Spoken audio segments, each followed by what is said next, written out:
Shed2Ed, episode 38 for UFC 295. Yuri taking on Poatan this week. Man, I'm excited for this UFC event. Co-main and main are going to be absolute bangers, but I'm not going anywhere near those with my favorite bets of the week. The consensus Shed2Ed picks this week, we got Baby Shark Tabitha Ricci over Lupi Godinez. We also got Slava Claus over Sajikov. We also got Matt Favola over a Shed2Ed favorite, Benoit Saint Denis. And we got a little parlay going on between the main doesn't go the distance, super favorite there, and young up-and-comer Josh Van, who's also a big favorite there. So we're parlaying those together, getting a little bit of value out of those. Now, before we get into our plus money situations, let's take it off with the first few rounds of draft. As per usual, heavy favorites coming through. Jamal Emmers, both of us are not too hot on Jamal Emmers, I think. A bit of a buyer's remorse for Jamal Emmers, first overall this week, though.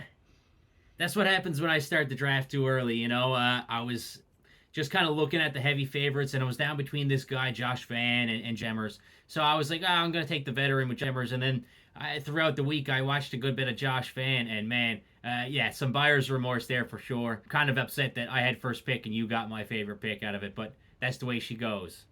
Round two is more interesting for me. It's a more intriguing round of draft. Pat Sabatini, a lot of the sharps are singing the praises of Pat Sabatini this week. I'm hot on Pat Sabatini this week. You took Benoit, but a lot of action for Matt Favola. Are you going to be hedging your Benoit bet with a Matt Favola money line? I am. I'm not all that familiar with Matt Favola's game, but, Benoit Saint Denis, he's been a pleasure to watch the last few fights. We've been cheering him on, rooting for him. But, the hype train's got to kind of stop somewhere, right? And Matt Favola is probably going to be that guy that I can picture. I took Benoit Saint Denis kind of early in the draft because he was a heavy favorite. That's kind of what we do. We just go down the board there, check out the slate, check out the odds there, and kind of lean on the side of the books. But I am definitely going to be hedging my bet with Matt Favola this week. And, you're hot on Pat Sabatini. We've seen a couple of the sharps being hot on Pat Sabatini, but I don't think he's going to be that guy. I don't think he's going to be able to control the fight like he did against Lucas Almeida. I think we're both iffy here. We're both iffy, right? Yeah. Pat Sabatini is pretty much a pro wrestler there, mixing in some jiu-jitsu. Has the capability to control any fight, but Diego Lopes is just a different breed. He's a new, strong, big up-and-comer for the featherweight class anyways. But he's, a jiu-jitsu instructor. He's big in jiu-jitsu. We've seen him just get a sub in about 90 seconds over our boy Gavin Tucker. And he made his debut against Mavzar Evloev, who's in the top 10. You don't get that kind of shot when you don't have the talent. And he held his own, although he lost. I know he lost. But he's going to be very competitive with Pat Sabatini in this fight. And I think the odds should reflect that a little bit more than they are. I think you're excited for the Diego coming out party. I don't know if we're going to get it. The consensus, to me, seems to say it's not Diego's week. I'm leaning away from Diego this week. Round 3, Steven Erceg has a replacement opponent, and I took Castaneda, but I bought insurance. I'm in on Kang. I'm in on Kang this week. I am not in on Castaneda. Yeah, I didn't do a whole lot of research on two of those guys, kind of some box score looking. I'm kind of in on Kang there as well. I'm not in on Sexy Mexy just yet. Not at those odds anyways. But Erceg, when you watch him, man, he's just a different breed. Like, he's a dog. He doesn't get tired. He's just an absolute sick boxer. Like, he's got all of the tools. He's got all of the skills. He could be a bit more dangerous in the submission department, of course. Round 4 in the draft, you took Mackenzie Dern, round 4 in the draft, extending that losing skid for Andrade. You're going to make Andrade take 4 losses in a row? Man, the more that I look at my draft, the more I don't like my draft. I like the last pick of my draft the most out of anybody. Because I'm looking down and I'm like, hedging that. I like Steve Erceg. Hedging that. But anyways, Mac Dern. I think Andrade is kind of due for one. But I'm leaning with the books again on this one. And I'm probably just going to hedge on Andrade later on. People are looking at Mac Dern by sub. And I was trying to play Mac Dern by sub for the last couple of times that she's fought. And she just isn't coming through. She's just not getting that actual submission. Mac Dern has the capability to control the fight on the ground, and hang in there with Andrade on the feet. So I'm going to take Mac Dern in the draft. Maybe I'll put a small hedge on Andrade. I got to agree with you here. It's not a pretty pick. For me, Slava Claus, the pick'em people on the internet are leaning Slava Claus. I'll join those. I'll join the chorus of people leaning on Slava Claus this week. Next round, Tabitha Ricci. A lot of people are big on Tabitha Ricci. A lot of people are big on Lupi Godinez. Not a lot of consensus there. And then I took Yuri again, almost pure pick'em in the top few fights on this card. Yeah, absolutely. Lupi Godinez, I like her. She's fun to watch when she's on. She's one of those kind of hit or miss fighters. You can kind of tell in the first minute or two how she looks, how she's moving, how she's swinging. We've seen her come in and not really do much and just kind of coast her way to a decision loss. But we've seen her come in and be absolutely electric. So I don't know which one we're going to get this time. It's going to be good either way. As far as the Yuri pick goes, I'd like Yuri's positioning a little bit better. The fact that we see Poatan fight so frequently. I faded Gilbert Burns for the same reason. Gilbert had fought back to back to back, and I just figured his body would give out because his spirit hadn't. And I think we're going to see the same thing happen to Poatan. He was in there, he just got knocked out cold, and then got back in there with Blachowicz. Father Time is going to catch up with Poatan this week. See, I'm going the complete opposite way from pretty much everything that you had just said. I like Poatan by knockout because Yuri's got these weird, unorthodox stances and positions. How I picture the fight ending is he's running in, he's swinging, he's trying to do his combination, and then Poatan's just leaning back and hits him with a counter. And then sleeps him. That's my picture because Yuri's just got his hands down the whole time. Is he fighting too often? I don't know. How many fights did he have in kickboxing? Like 70? Like an absolute shit ton. So the dude is a fighter. This is his life. This is what he does, and he's gonna get the W. He's gonna be the light heavyweight champion for now. He's got Glover in his corner. He's got Glover in his training, man. And Glover fought 24 and a half minutes. You can't just have Glover. Like, that's like saying Yuri's got a sword. Man, okay, but he's got the inside information. He's got the guy that fought Yuri for 24 and a half minutes just last year or whenever it was. I'll agree with you halfway. The inside, man. I'll agree with you All right. halfway.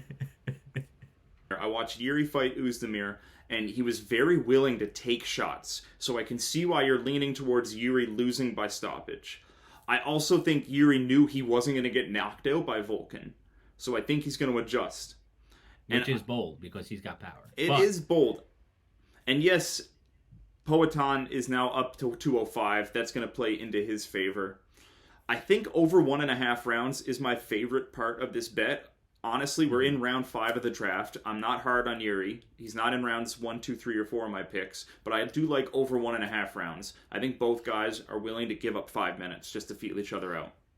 Yeah, absolutely. I mean, in a 25-minute fight that we all know is not going to go 25 minutes, they don't mind giving up the extra few minutes of time to range find, set traps, do a few different things like that to try and make sure that they can get that either round 2, hopefully late round 2, knockout, or round 3 stoppage.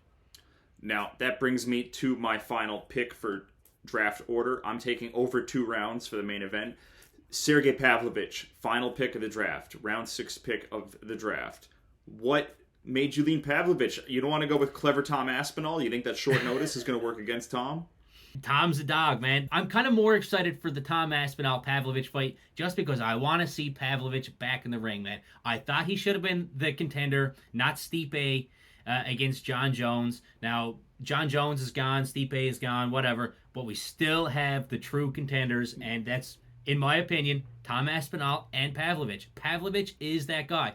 7 or 8 first-round knockouts in a row. So they're both going up against each other. They've both been favorites for the last 14 combined fights. So, this one is an absolutely electric matchup. Now, I've got Pavlovich with the ground game just as the extra edge there. He's my boy.